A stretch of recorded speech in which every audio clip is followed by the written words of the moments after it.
Joining me now is Brianna Wu. She's a candidate for Congress in Massachusetts' 8th District. She's running against the Democratic incumbent. I want to talk about that incumbent in a little bit because he's got some issues. Brianna, welcome to the Young Turks. Thank you for having me. This is such a pleasure to be here. I want to tell you, you kept me sane during the Bush administration. I listened to you every single day on Air America. I've been with you all since the beginning. That's amazing. Thank you, Brianna. I really appreciate it. You know, as I was reading through your materials today, Brianna, I was reminded, of course, a lot of what happened at Gamergate, and it had actually gelled for me a lot of things that are in the news today, including the New York Times saying, "Hey, it turns out these right wingers are now targeting the New York Times, Washington Post, and CNN, and trying to ruin our reputations, and sometimes even going after our families." And it made me think, yeah, welcome to the internet. That's been happening to us for a long, long time. And I said, they've been trying to terrorize us. And then as I was reading what happened to you again, I thought, you know what, you're patient zero in a lot of ways in the right-wing terror attacks that began online. So it's really true. Yeah, 8chan, a lot of people don't know this, but 8chan first it's become a regular part of our mass shootings here in this country. 8chan actually was essentially founded during Gamergate, going after me and other industry women. When they made the Law and Order episode about my life, they were actually reenacting threats that came from 8chan. So, you know, I've been fighting Steve Bannon, Milo Yiannopoulos, all of these right-wing people for a very long time. I know how to beat them. And the way you beat Steve Bannon is you stand up to him. You speak with honesty and passion. And, you know, you don't do this Democratic insider playbook where you try to overthink every single issue. You just talk to the people directly about what's going on and how you're going to fix it. And I think that's how we can beat the alt-right in our politics in this country. But, you know, for the mainstream media that is apparently not accustomed to it yet, what did they do to you? And I want people to know that because I'm sure a ton of people don't know. Sure. So Gamergate was essentially a reaction against women working in the tech industry and specifically the video game industry. Today in 2020, women are 53% of gamers, the game market. And there are some people that are very, very threatened by that. They find their identity in kind of being an all male space. So when the women that make your games start talking about how we are treated professionally, it makes some people very uncomfortable. So people that were speaking out about that saying, hey, you know what? Maybe this game company, they've never hired a woman in their entire history. Maybe they should think about doing that. For that, they started sending us rape threats, death threats. For me, just to tell you a really harrowing story, during Gamergate, my dog Crash died. And Gamergate was actually doxing me at the vet, sending me death threats, sending me videos of men holding knives up to the camera, wearing skull masks, telling me how they're going to murder me, and photoshopping pictures of my dog on fire to kind of make it even more traumatic. It's a playbook where cruelty is really the point. But you know, as you mentioned, them sending the pictures of your dog on fire, it literally made me remember the crosses they would set on fire and put into people's lawns.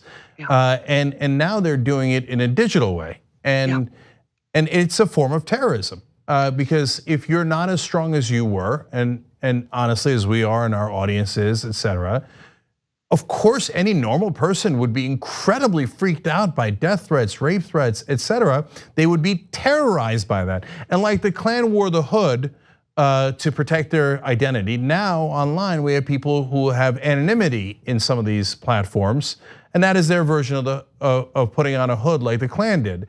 And so just, I guess, last question on that is, do you think the media has explained this clearly enough?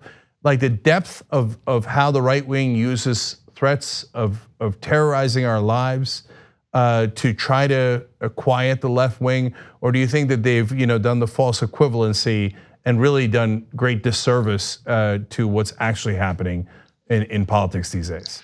I think that the media enjoys the story of a woman in danger. It's something everybody loves for some perverse reason. When I first stood up to Gamergate, I never felt brave. I saw it as just doing what I had to do. I knew that if I didn't stand up for the women I worked with in my field, I knew I wasn't going to be able to live with myself. You mentioned the Klan, Cenk. I grew up in Mississippi. I saw the Klan marching through my town, my college campus. I went to school with people that are part of the Klan. I've seen this dark heart. For me, when I came out to my parents, I found myself homeless not long after that. So I've seen some of the darkest parts of humanity growing up in the South. And what, looking back on Gamergate, I find so frustrating is it was a fun, entertaining story about a woman getting death threats that they just kind of enjoyed. And I wrote a piece for the Times that published just last week about how I didn't feel like our industry really learned any lessons from it. And I think that's very frustrating. Yeah. So now let's talk about your race, because Stephen Lynch, the incumbent, plays into this a little bit. But first, why did you decide to get into politics? I really enjoy being an engineer. I do think we need more diversity in Washington. We have enough business people and lawyers. But for me, I'm a software engineer. I'm more comfortable coding than I am going on camera. But I think I feel real purpose. My father was a naval officer. He served his country that way. For me, I can't fire a gun or pilot a helicopter, but I can certainly improve our cybersecurity policy in this country. I think in the Trump era, it is all hands on deck. All of us are doing what we can. You're certainly doing that with your career. We're seeing people all over this country, whether they're running for office or helping organize for candidates. I think people are standing up and doing what they can. So the answer is I'm doing this because I have to. My country is under attack. I don't think we're going to survive under this current leadership. And when I say that, I mean both parties. We've got to fundamentally change the Democratic Party if America is going to survive. So a lot of people would say, especially in the media, because they're in the incumbent protection racket, but Stephen Lynch is a good Democrat. Why bother primarying him? What's your counterpoint? I have to laugh. I'm so sorry. It's just so ridiculous. He's on the wrong side of every single issue. This is a man that first got into politics because he was upset that gay people were participating in the St. Patrick's Day parade here in Boston. He didn't even vote for Obamacare, much less Medicare for all. He takes all this corporate money from housing developers. He's part of the housing affordability crisis in Massachusetts. He's just the wrong guy for these incredibly pressing problems. Massachusetts is also the state that produced Elizabeth Warren. And I think if you compare these two people, there could not be more of a difference between them. I frankly think we can do a lot better. Yeah, I have to be honest, I didn't know how bad Stephen Lynch's record was until I started doing research for this interview. Yep. Voted against Obamacare, unreal. Voted, when people say, oh, Pelosi had to keep her caucus together, like how challenging could it be? But no, there were Democrats as conservative as Stephen Lynch who were like, no, Obamacare, I don't want to do that. Fix people's health care at all? No. At the time, there was 50 million Americans that didn't have health insurance. Apparently not as big a problem for Stephen Lynch as the campaign checks he was getting. Of course, voted for the Iraq war.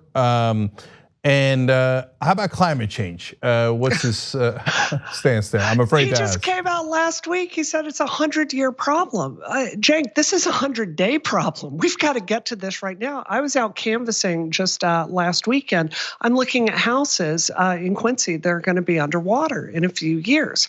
He's just, for whatever reason, he's congenitally unable to take these problems seriously. This is not the time for timid incrementalism. We need big, bold ideas. And what I want to say is, throughout my entire career, I've never taken the easy path. I've never backed down from a fight. I am doing this because it's the right thing to do. We need Democrats to stand up and not just go along with our corporate pals. We've got to stand unapologetically for what the American people need. And the last thing I'm going to say on this, I come from the tech industry, and I will fully admit to you that before I decided to run for office, I've spent a lot more of my life behind a computer screen. And going out into the real world and seeing schools in my district, talking to voters in my district, talking to people that have lost their health care, you really understand what the stakes are. I talk to people all the time. They're having to choose between their health and their house. And those are very serious stakes. And I just fundamentally cannot understand why Washington seems so unconcerned about this.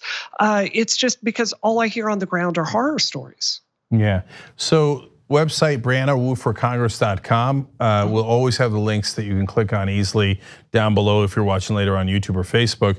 But I want to end on one other thing. I'm amazed by how many conservative Democrats are all across the country, including places like Massachusetts, and how deeply conservative they are. It's this political deadwood rotting, and nobody's doing a damn thing about it except for people like you, Brianna, who are running for change. So what was his record on hate crimes prosecutions? Thank you for bringing this up. Cenk, I remember being in the closet in the early nils trying to come out. And I remember two events, reading about them while I was attending the University of Mississippi. One was the murder of Matthew Shepard, and the second was the murder of Gwen Arujo. And I will never forget this, reading about Stephen Lynch while he was serving in the State House of Massachusetts. He actually tried to, in response to that, not enhance the hate crimes prosecution, but actually get rid of it. LGBT people were being murdered, and he hardened his heart to that. He wanted to make us less safe. That is an appalling position. It cannot stand. And this is really what I want your audience to hear. In a lot of Democrats, they will go along with these bills, and when they have a majority, sure, they'll pass something that's a half measure, but it's not personal to them. I want to tell you, when I read about homeless LGBT youth, that's personal for me. I've been one of them. We've got to take this very seriously. We need Democrats that have experienced poverty. We need Democrats who have struggled for health care and haven't been millionaires their whole lives. We need people that have faced the problems the American people are asking us to solve.